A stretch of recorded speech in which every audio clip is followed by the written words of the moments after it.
The Dodgers finally admit Tyler Glasnow is injured. Where? Oh, they're not going to admit that. If JJ Redick had to do it all over again, damn straight he wouldn't trust the Lakers bench at all.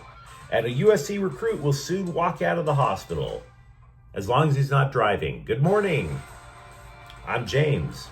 And this is your daily dose of sports and snark for the greatest sports city in the world, Los Angeles. This is the faithful Angelenos morning report. It is April 29th, 2025, back in Portland for work. Portland, land of the stone, home of the gross. But it's okay. I feel great because we added a new subscriber to the Angeleno Familia yesterday. Thank you for getting it on the ground floor. We're going to do our best to keep you informed. And if you'd like being in the know about LA sports, click the like button. Click the subscribe button.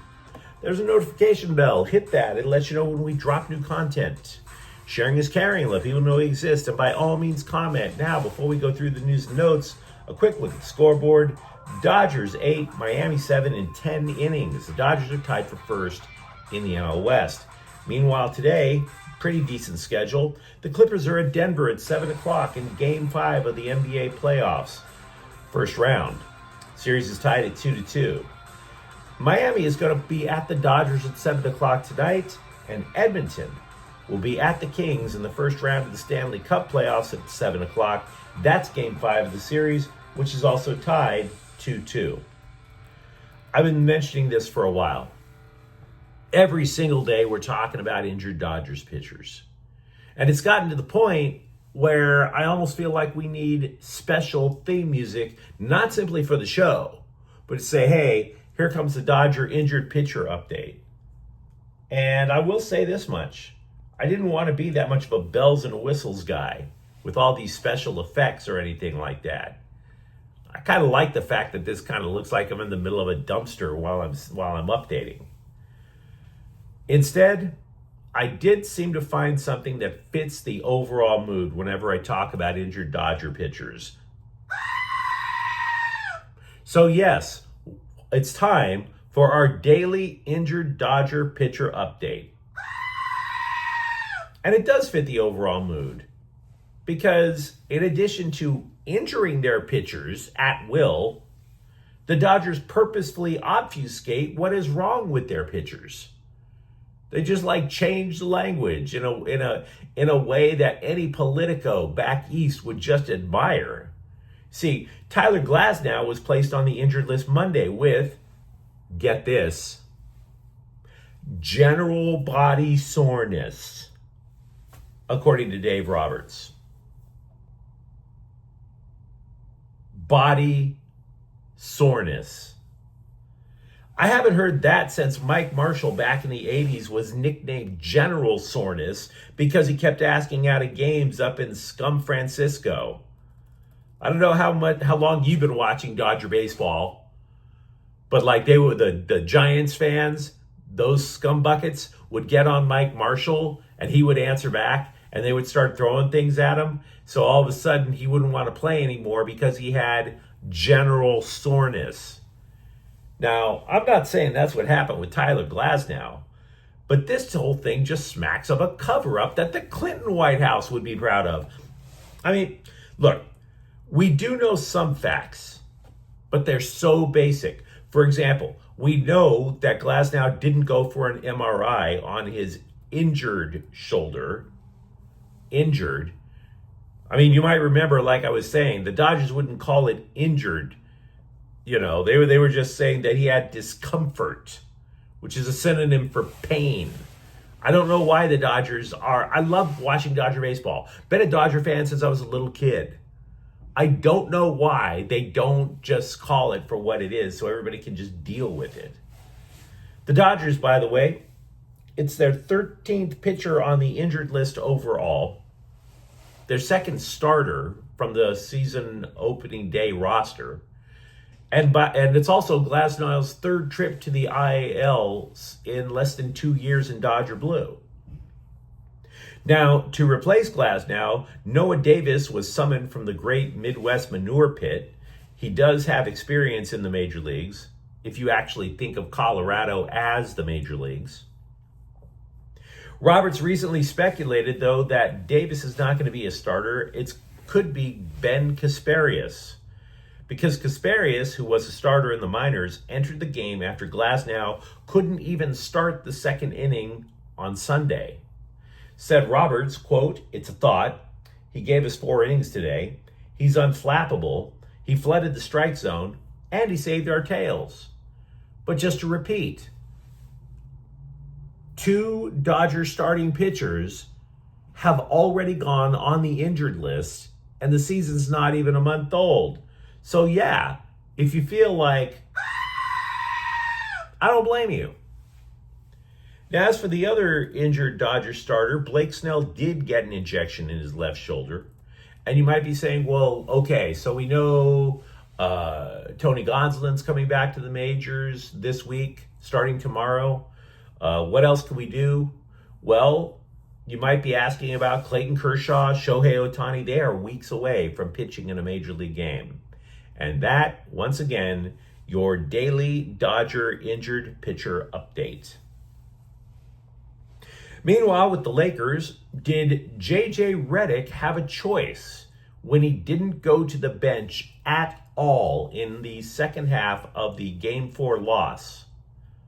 There is an argument that the Lakers have a profound lack of height and depth. And because of that, there are actual people out there who are saying Redick had no choice. Actual professional journalists just writing on their keyboards as fast as they can, as passionate as they can. Oh, the journalisming, just spreading a nice gooey layer of journalism all over our minds. That's their argument. Then there's common sense, which tells you that it's a good idea to have some orange slices and an oxygen mask for a couple of minutes to try to regroup. Now, for his part, Redick boosted what the scribes were saying. Redick said he had no regrets about running his players ragged in the second half. Never mind that enabled Minnesota to rally past the Lakers in the final 5 minutes. Now, when asked what he would second guess that decision, in particular, leaving 40-year-old LeBron James out there for the entire second half, Redick said, "Not on that one. Once you've kind of made that decision and they are all in, you just gotta trust them," unquote. Believe it or not, again, some scribes believe Redick made the right call. One scribe for CBSSports.com said playing anyone else would be, quote, scoreboard suicide. Newsflash, Sam Quinn, they did die out there. And this is where I have a massive problem with the writers. And look, I have often disagreed with Sam Quinn of CBSSports.com, but the Lakers were up by 12 points in the second half. You couldn't put James on the bench to catch his breath then? You couldn't? How quickly can mini scrotum erase a 12-point lead? Really? Seconds? Milliseconds? Faster than the human eye? You can't see me?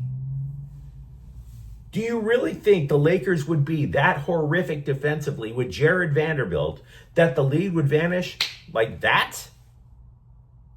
2 minutes? How long would it take for the Lakers to surrender a 12-point lead and trail to where there's no hope of coming back? Let's say they had a really bad stretch. 4 minutes of game time, not counting timeouts. You know what could have happened then? LeBron James catching his breath. Luka Doncic catching his breath. So no, I don't buy that line at all. Meanwhile, there's another panic porn producer, I mean, sports writer. The dude's name is Dan Devine, who has said that trading for Luka Doncic, oh, you silly Laker fans, that didn't automatically make them title contenders, to which I would all say, we knew. We knew. That's why the front office desperately tried to add a center. They knew too. And the reason I'm telling you all this is because for the next 48 hours, you are going to get just a deluge of panic porn disguised as journalism about the NBA playoffs. And we don't deal in panic here. We deal in reality. There's two realities right now. One, Redick made a mistake in game 4, whether he wants to admit it or not. And two, the Lakers simply have to win. 2 home games, 1 on the road. Possible? Absolutely. Provided that Redick actually wants to be flexible. Whether that happens, your guess is as good as mine. Elijah Arenas' family say that the USC basketball recruit will leave the hospital, quote, very soon, unquote, with nary a scratch on him. Yep, all he needed was some fairy dust and a couple of, just a couple of glasses of orange juice, not a scratch. Now, the Tesla Cybertruck he was driving, not so much. Now, to be real, I'm very happy that Arenas is healthy, okay? I'm not going to try and figure out if Arenas was doing something that he shouldn't have been doing at 5 in the morning. That's going to be a family thing. Nobody got hurt. We all did goofy things when we were 18. I know more than once I drove at 5 in the morning trying to sneak back in after having a little fun with, well, you know. The family is reporting that Arenas is walking and talking. Beyond whether he continues to play hoops, by the way, he should be able to continue to play hoops. This is still terrific news. Some of the details about the extent of the injuries are coming out. For example, why was Arenas placed in a medically induced coma? It's because of the smoke that he inhaled during the vehicle blaze. So, all things considered, his career is very likely to continue.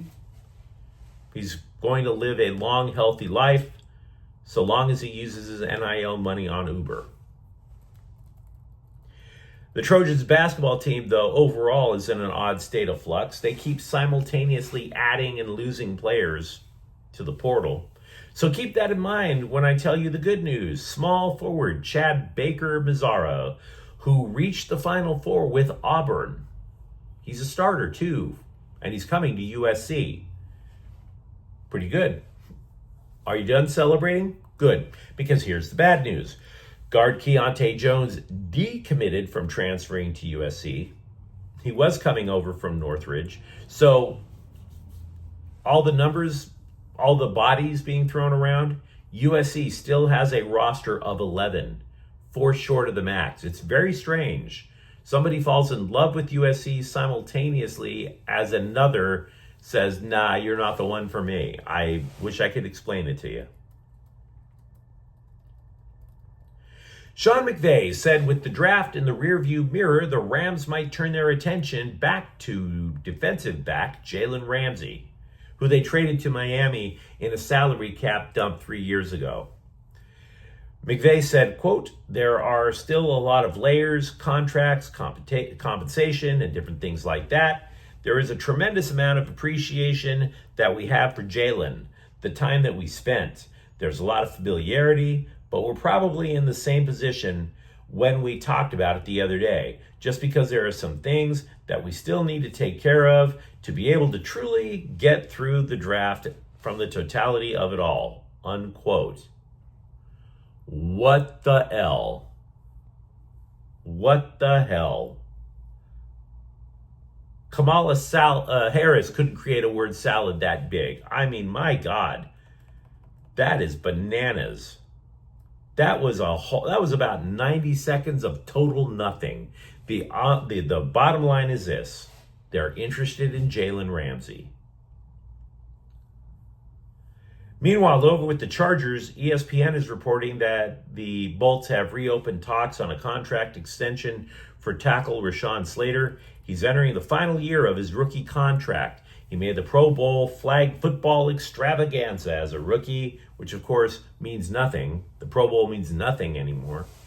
But he is one of the game's premier left tackles, and a contract to reward him might inspire his reps to ask for $30 million a year, which would be the highest, totally reset the market for tackles. Now they might ask, but let's be real. I don't think they're going to receive. The Chargers do want to reward the guy, but if they want to kick the can down the road for another year, they could do it with a franchise tag, which would be a check for about $27 million. Darcy Kemper of the Kings was named a Vezina Trophy finalist, which is given to the top goalie in the NHL. Kemper's contract was in dire straits when he was traded from Washington to the Kings in exchange for Pierre-Luc Dubois. And while the national hockey press just absolutely slobbered all over Dubois because he actually decided to skate while he was awake, which is progress, kudos,